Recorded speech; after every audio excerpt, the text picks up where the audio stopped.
Good morning, everyone. Mr. Love coming to you here from home. Today we're going to do a little MIG welding. I have my little Lincoln Electric 180 MIG welder, Pro MIG. I've had this welder for about 15 years. I think 15 years ago, I think it was maybe around 600 bucks.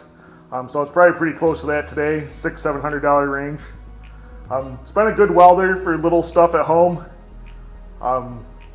The way it's set up now, it can do up to a 1/4 inch steel thickness. If I put flux core wire in there, it could do up to 1/2 inch thickness. But usually for what I do at home, 1/4 inch is fine. If I do anything bigger, I'm going to use the arc welder at home. So let's show you a few things on it.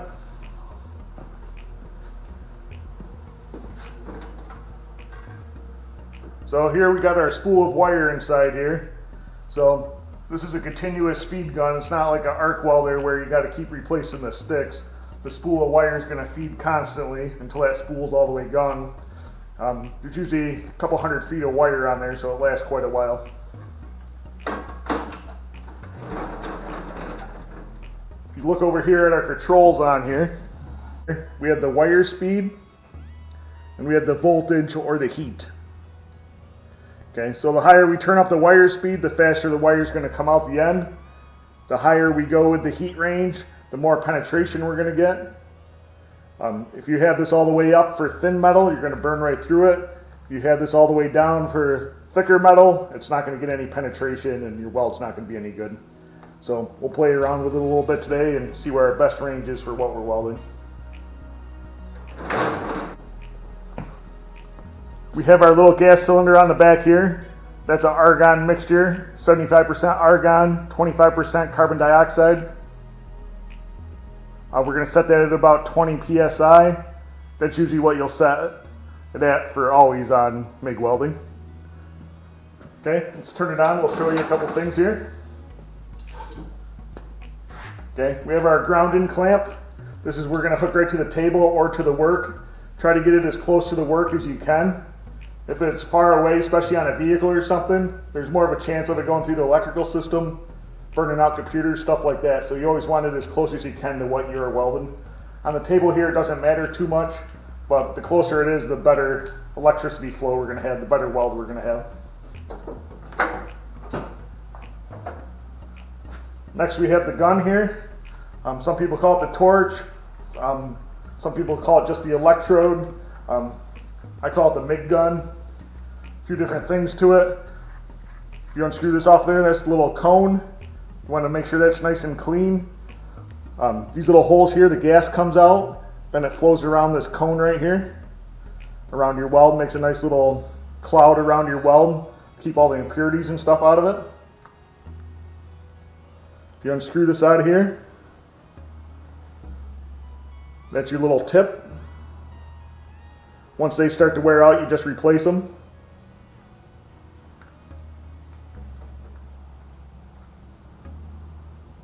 Screw that back in.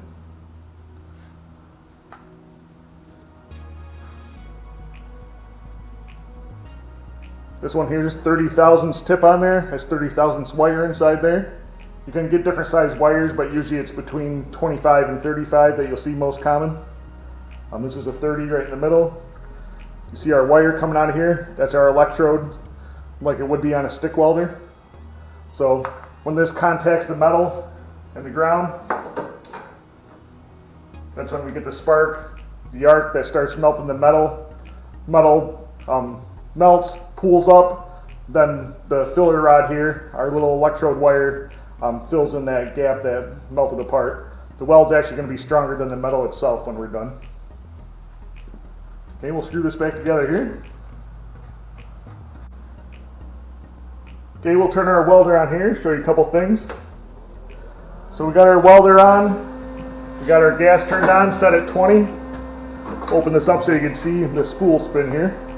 So I pull the trigger here, you see that wire coming out. That wire is what's our electrode that's filling in our puddle there. So the more I turn up the wire speed here, the faster it's going to come out of there. The slower I turn it down, the slower it's going to come out of there.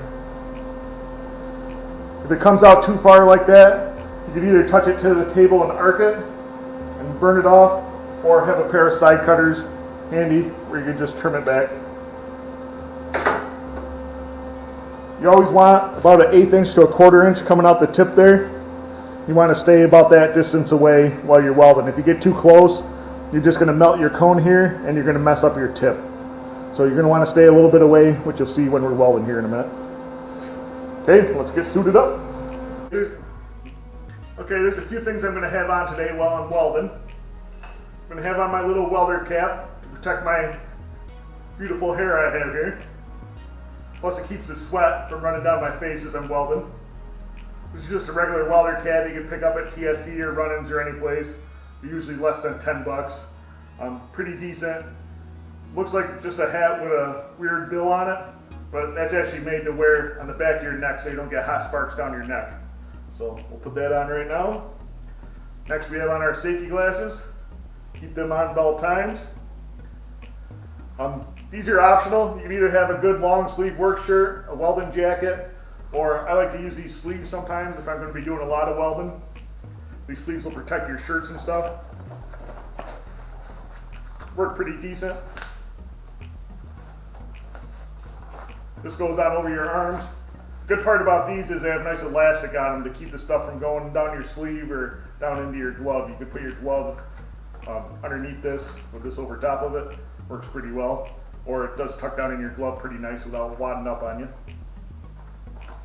So those are optional, pretty cheap. I think these are less than 10 bucks also. Next we're going to have a nice welding helmet. This one's an auto darkening one. I had this one for, I don't know, over 10 years. Pretty nice one. It's not very expensive. I think maybe $75. It's a KT. You can buy them at TSC or Runnings, places like that. Welding shops also sell them. What I like about this one, the dial's right on the outside for my darkness. I can go from 9 shade up to 13 shade. And I can adjust the delay on it. What I like about this one, there's a little test button inside. I can hit the button, see if the auto darkening part's working. I like that function on this one. I've had welded helmets in the past where you don't know if they're actually working until you start welding. By then it's too late. It could be damaging your eyes already. So hit the test button, make sure that works. Make sure our battery's good in there. Make sure it's in weld mode. It also has grind mode on it where it won't auto darken. So make sure it's done in weld mode. We're MIG welding, so we could have that at about 11 will probably be good for today. We have all different settings. We got sensitivity settings and stuff. We'll keep the sensitivity almost to high. That way it'll darken fast on us. Then there's also delay setting. We'll put it in normal mode, but there's also long mode and short mode. With the long mode, it's good. It doesn't give you as many flash at you. If it's in short mode, it's going to flash at you a lot. Like as soon as you let off the trigger, it's going to lighten up on you, then darken again as soon as you pull the trigger. But there's a quick little instance in between where you're going to see the bright light. So if you put it on long, it's good if you're doing a lot of welding, less chance of damaging your eyes. So let's get started. Another important thing before you start welding, make sure you drink lots of water ahead of time. You're going to be dealing with lots of heat and stuff. It's very easy to get dehydrated, get a little heat exhaustion, get dizzy while you're welding, so make sure you drink some water.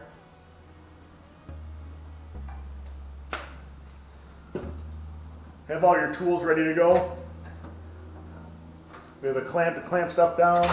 We have our dikes to cut our wire if we need to. Have a pair of pliers if we need to pick up the work for any reason. Have our wire brush. A little scale and hammer. We won't need too much today, but it's always good to have it if you just need to tap your weld for some reason to make sure it's strong. We also have our magnet in case we need to hold it in place. Okay, so always make sure your safety glasses are on. Then the helmet goes over top of it. Tighten it down on your head, make sure it's a nice fit. We're ready to go.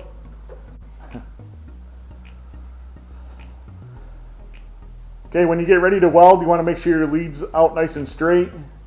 Make sure there's no kinks in it or coils. If there's any kinks in there, the wire speed's going to fluctuate as you're welding. We got our ground nice and close to our work there that we're going to be using today. So let's get started. Okay, we're ready to get welding. Put our helmet on.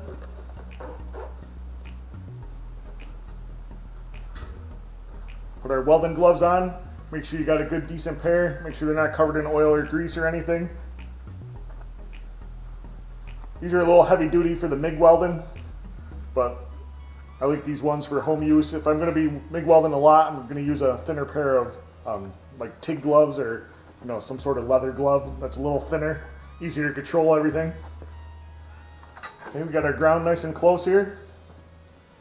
Got our welder turned on. You can see we can lay this one right on the table, not like the arc welder.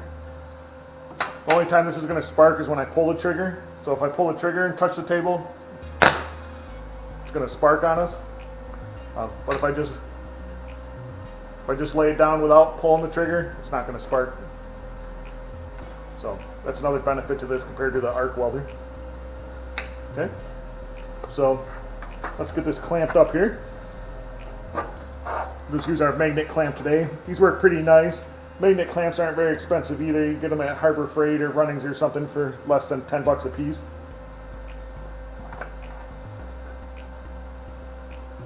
Okay, we're just going to do a little simple welding here today, just to show you a couple different things. Okay, first thing you always want to do when you're welding, make sure it's where you want it to be, and then just tack weld it at first. We're going to tack weld on each side. The reason we do that, if we just welded on this side and we started welding across here without this end secure, it's going to start raising up on us or warping to the sides. So we want to tack it as many places as we can. Start with the ends, then do the middles if it's a long piece. But always make sure it's tacked all the way around where you're welding.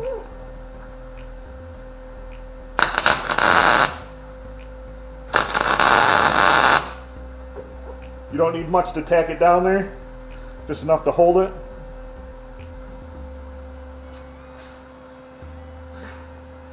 Okay, looks like we're ready to go. So as we're going, we're going to go nice and slow.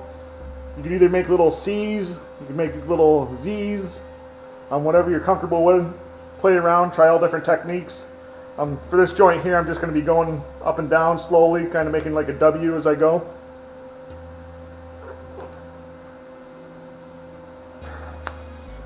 You can see sometimes, if your ground isn't good, how it just did right there. The wire pushed out, but it didn't melt it.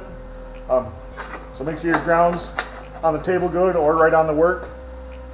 You can either cut that piece off like we talked about, or you can just touch it to the table and burn it off. So we got it burned off there, so now let's get back to work.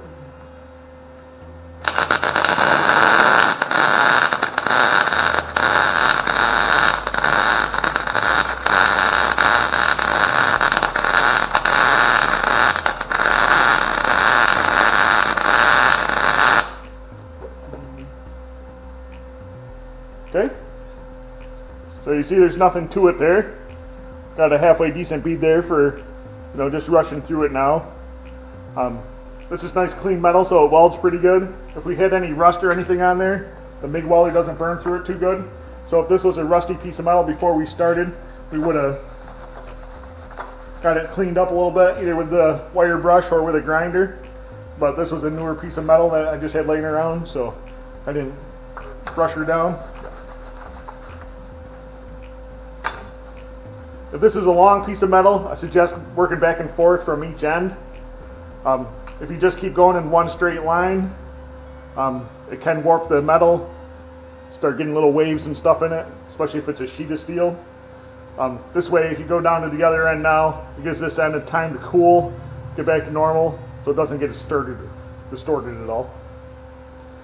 Okay, so let's just weld the other end here, finish her up.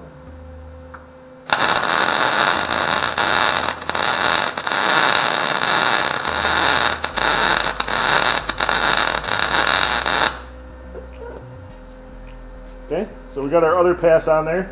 The good part about MIG welding is you don't have to rush it in between, you don't have to take the slag off. If I wanted to make another pass on this right now, I could go right back over it.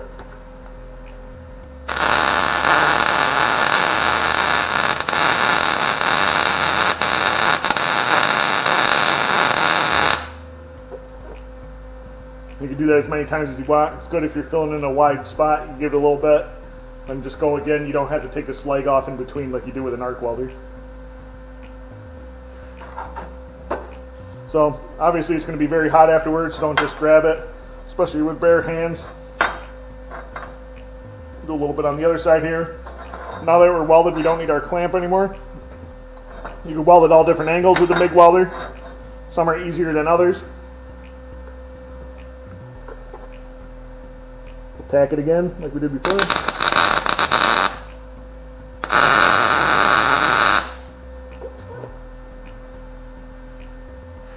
You don't need too much when you tack it, just enough to hold it in place. Okay, so this time we'll slow down a little bit. We'll do a nice wide weld.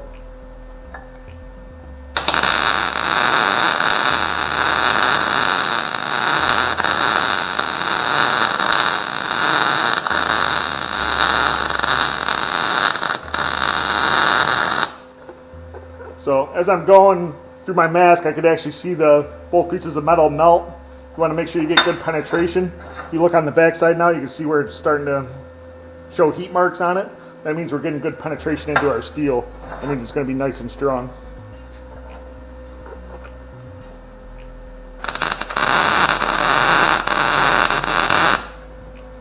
So if I'm too far away from the work, down here, I'm going to get this weird little splatters. If I'm too close, it's going to hurt my tip. It'll start to ball up on there. So like we talked about before, we want to stay 1/8 inch to 1/4 inch away. Make sure our ground is nice and close.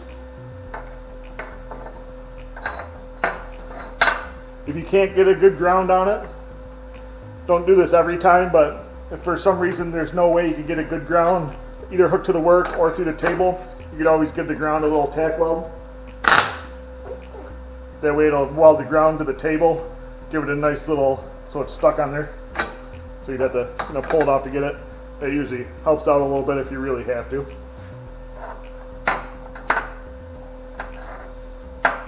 Okay, so we'll just finish this little piece up and we'll give her a little strength test.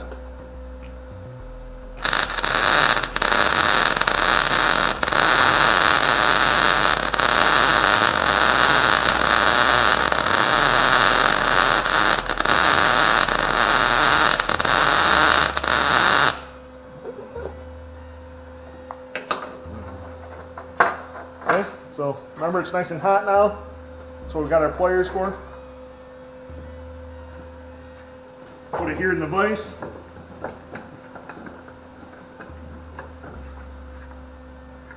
It's in the vise here. We got our BFH. We'll give it a little tap, see how our weld held up.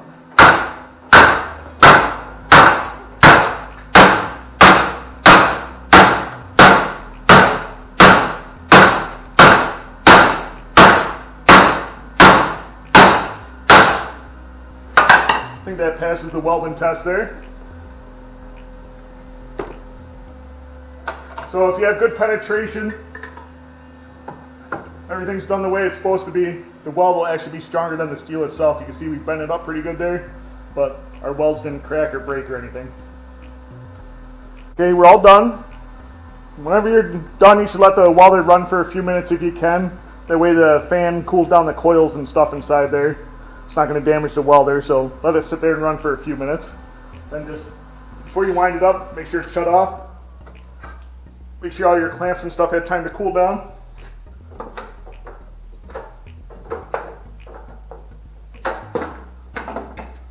Just wind it up.